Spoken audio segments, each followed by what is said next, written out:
News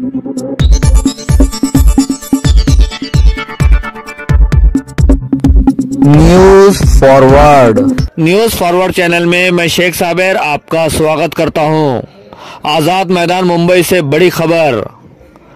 Mumbai आज़ाद मैदान में शिक्षक समन्वय संघ की भूख हड़ताल का आज तीसरा दिन। उपोषणकर्ता समन्वयकों की हालत बिगड़ी, आंदोलन हुआ और तेज। देखिए न्यूज फॉरवर्ड की पूरी रिपोर्ट। मुख्य उपोषण करते असणारे आदरणीय कुलकर्णी सर, ज्ञानेश चव्हाण सर यांची तब्येत खालावली असल्यामुळे वैद्यकीय पथक या ठिकाणी आलेलं आहे। आदरणीय के.पी. पाटील सर हे या ठिकाणी उपस्थित झालेत। तज्ञ डॉक्टर या ठिकाणी KP. Patil sir, Kulkarni sir यांच्या तब्येतीची तपासणी करत आहेत आणि वैद्यकीय उपचार काय दिला जाईल याबद्दल या ठिकाणी तपासणी करण्यात येत आहे। मागच्या 3 तारखेपासून क्रांतिज्योती सावित्रीबाई फुले यांच्या जयंतीपासून हे जवाब दो आंदोलन आझाद मैदान या ठिकाणी सुरू होत आहे, निरंतर सुरू आहे।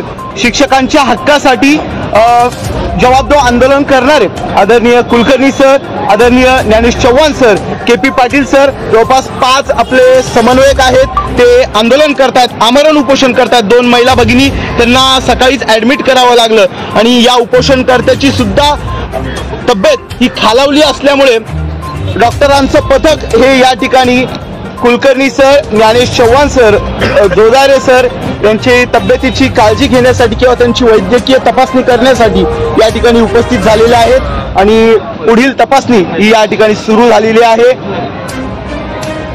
दिवाळीत आम्हाला शिक्षण मंत्र्यांनी शब्द दिला होता आणि पत्र सुद्धा दिलं होतं की तुम्ही आनंदाने घरी जा, दिवाळीच्या दिवशी या ठिकाणी उपाशीपोटी राहू नका।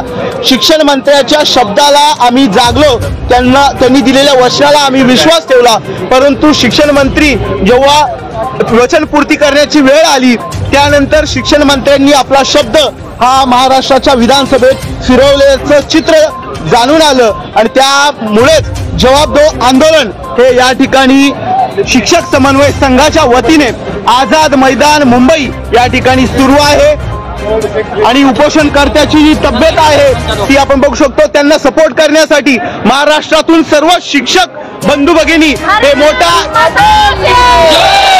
शिक्षक समन्वय संघाचा, शिक्षक समन्वय संघाचा, शिक्षक एकजुटीचा 100% अनुदान, 100% अनुदान, अनुदान आमच्या हक्काचं,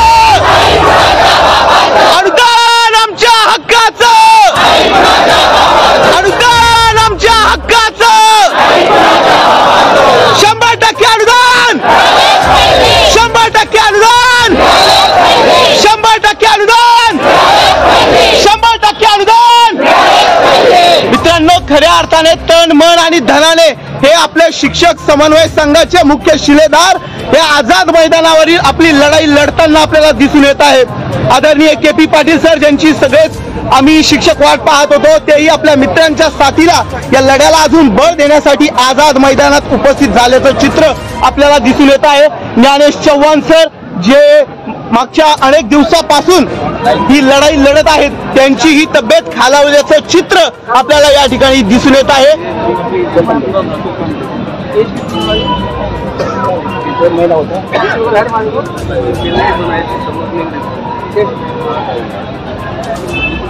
वैद्यकीय अधिकारी या ठिकाणी उपोषणकर्त्याची तपासणी करताना आपल्याला दिसून येत आहेत,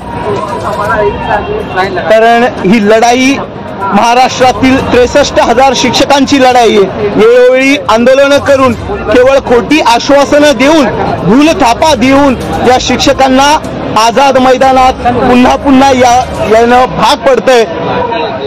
काय तो एकदाचा निर्णय घ्यावा आणि 100% अनुदान या महाराष्ट्रातील शिक्षकांना द्यावं यासाठीच हे आंदोलन हे आझाद मैदानात चालू असल्याचं चित्र आपण बघू शकतो। आंदोलनकर्त्यांची जी प्रकृती आहे ती खालावल्याचं चित्र आपण बघू शकतो।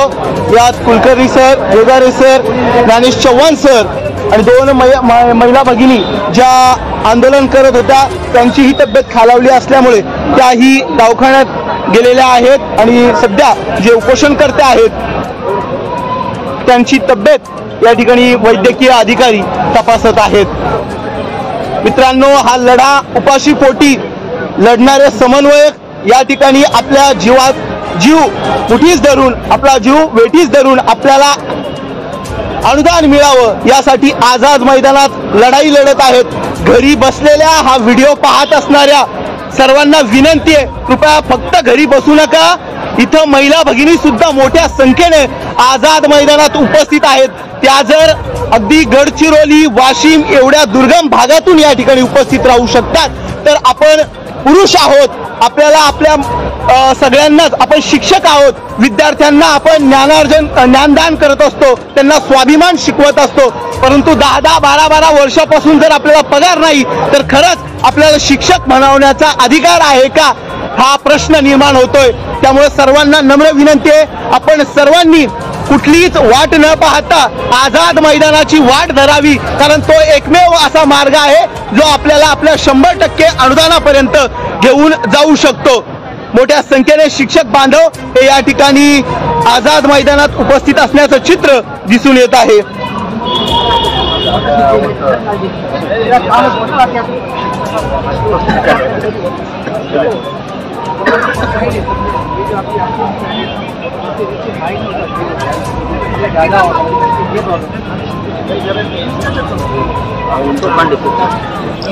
आदरणीय सोकांडे सर यांची ही तपासणी या ठिकाणी सुरू आहे. 5 शिक्षक समन्वय संघाचे शिलेदार, मुख्य शिलेदार यांनी आमरण उपोषण हे आझाद मैदानावर, ऐतिहासिक आझाद मैदानावर केलं आहे.